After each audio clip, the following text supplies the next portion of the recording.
Everybody, welcome back. I know it's been about a week since I've done a video, and that's because I traveled back up to Chicago to attend Flashback Weekend, which I am doing a separate video on that. It's just taking me a little bit longer to get that one done, and it's also taken me quite just an extra day to sort of bounce back because I decided to drive up and back. Took a lot out of me because driving from Houston to Chicago and then from Chicago to Houston is very long. It took me 2 days to do it. So I needed one extra day to sort of bounce back from that. But that's not why you're watching this video, at least not this particular video. So let's just dive right into it. Scream Factory has announced a re-release of John Carpenter's The Thing. Now they're releasing it in one of their Steelbook re-releases, and much like the previous ones, it is basically just a re-release with one edition.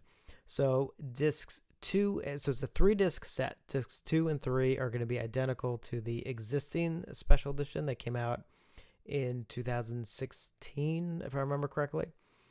But the disc number 1 will actually have a new transfer. Now they refer it to as a new transfer from the licensor, meaning Universal. Now if I had to guess, because it's a new 4K transfer from last year, that is actually the transfer that was done, that Arrow did for Universal.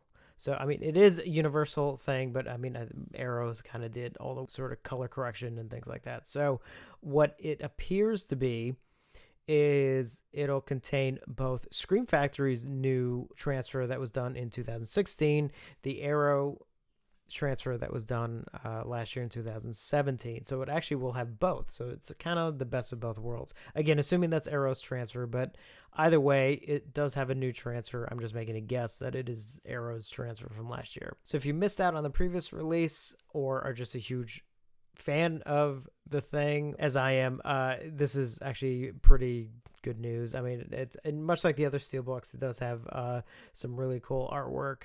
If you order it, obviously from Scream Factory, you get a nice print of the artwork, or just wait. You can order it on Amazon and other places, and probably get it, actually pretty cheap if you hold out on it. It is scheduled for November 6th. Now, I do love the artwork, so I did actually order it from Scream Factory so that I could get the prints of the artwork. Plus, you get it 2 weeks early, and I'm very impatient. But again, that doesn't have, outside of that transfer from last year, everything else is still the same of the previous release. So if you're more than happy with the previous Scream Factory release, then there's no reason to upgrade unless you want the new transfer that's on the added disc, or if you're a Steelbook collector. Otherwise, it is technically still the same release. So it looks like Ronin Flicks is actually going to have a new release from Scorpion Releasing. Again, I think it's an exclusive.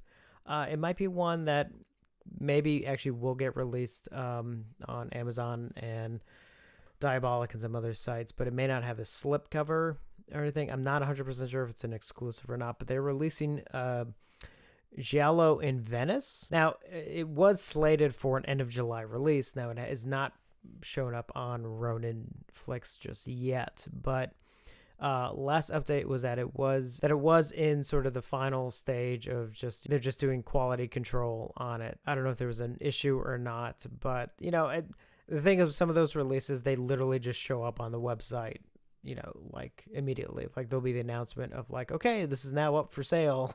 It's like, oh, okay, let me get my order in. Don't have any more details on it at the moment. I just know that it is coming up. So I will keep you updated on that as soon as I get some more info. So another interesting one over on the Ronin Flicks website is in the coming soon section, there's a listing for Savage Streets, the Linda Blair movie, but with a new, looks like a new slipcover artwork kind of thing.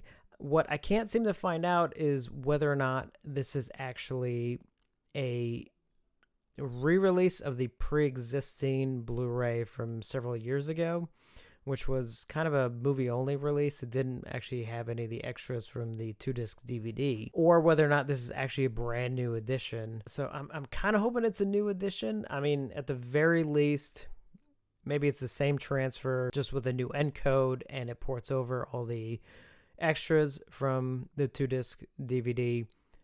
Ideally, it would be fantastic if it had a brand new transfer with all the extras from the 2-disc DVD. I just don't know at this moment. My gut is kind of telling me it's just sort of the pre-existing movie-only Blu-ray with just a slipcover.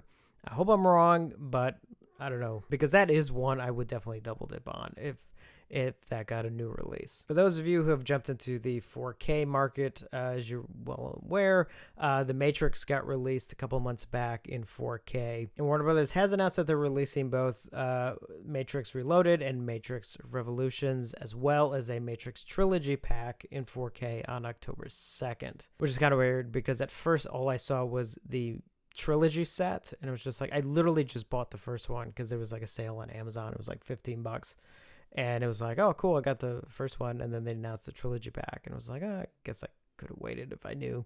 But they are releasing the 2 sequels. And finally, one update from Blue Underground's upcoming release of Lucio Fulci's Zombie. They did release a GIF version of the animated 3D covers. I'm trying to decide which one I want to get. So you do have the classic US poster release Zombie one, and as you can tell, it has, you know, the worms that jump out and the eye opens. Now the only thing that bothers me about that one is the fact that none of that happens in the movie. Like the eye, you know, the other eye doesn't open and the worms don't really move like that, which I know is kind of, it's a dumb thing. I'm just talking for myself. And the second one obviously is the eye poke scene kind of thing, and at least that one is accurate pretty much to the movie. And then the third cover is of course the, you know, the Manhattan Bridge one with all the zombies kind of going over it, which is very reminiscent of like the Italian poster and things like that, which I do kind of like that one. I think the only thing that kind of bugs me is, and this is me being like really nitpicky fanboy, it's just the fact that the zombies I don't think are actually how they are in that scene in the movie. So where I'm kind of leaning towards the eye poke just because it's the most movie accurate out of the 3. And that's me being like really stupid, like nitpicky fanboy kind of thing with this. But you know, that's my reasoning behind why I think I'm going to actually go with that cover. Although I will say one thing I'm actually really happy for, the cover, the non-slip cover version, so the cover of just the Blu-ray itself underneath the slip cover has the US poster art, and it's the actual US poster art with the black background and, you know, the red border and all that kind of stuff. And it's just, it looks so good. Like actually, like I kind of wish that was actually just the cover, kind of thing. Like if that was just like a 3D cover, I would be like pretty ecstatic about that without some of the weird kind of animation thing that they added. Like if it was actually just the US poster with just a cool 3D effect, I kind of would have been really excited about that. Anyway, right now I'm kind of leaning towards the eye poke. I think that's the one I'm gonna get. So which one do you guys want to get? Like, am I wrong on this? Like, do you guys kind of prefer the zombie with the worms or the Manhattan Bridge, you know, the final shot kind of thing? Whoops, spoiler alert. Because like, I don't know, each one kind of has something special, but again, I'm just kind of leaning towards the eye thing. Again, that's probably the one I'm gonna get. So I'm gonna be putting together a video on Flashback Weekend. I'm gonna try and actually get it done as soon as I can. So I have a lot of catching up to do. I'm just like, man, I'm still exhausted from this trip. I don't know if driving was a good idea or not. Obviously, I missed a lot in the last week, so I'm still trying to catch up. But man, am I tired. And I'm going to be moving into some of the newer stuff that I want to do pretty soon. I'm actually going to be working on the room that I'm actually going to film some of the other stuff in. I'm going to be working on that room this weekend. So yeah, so there's a lot going on, and so I'll have a lot of updates coming as well. But I need to get caught up in some of these releases. I swear I've missed like so much. So thank you for watching, and as always, you know, like, because it helps the algorithm. Subscribe if you like what you see. There's going to be a lot more coming up, and all that kind of, you know, funky YouTube stuff and everything. So thank you for watching, and I will see you on the next one.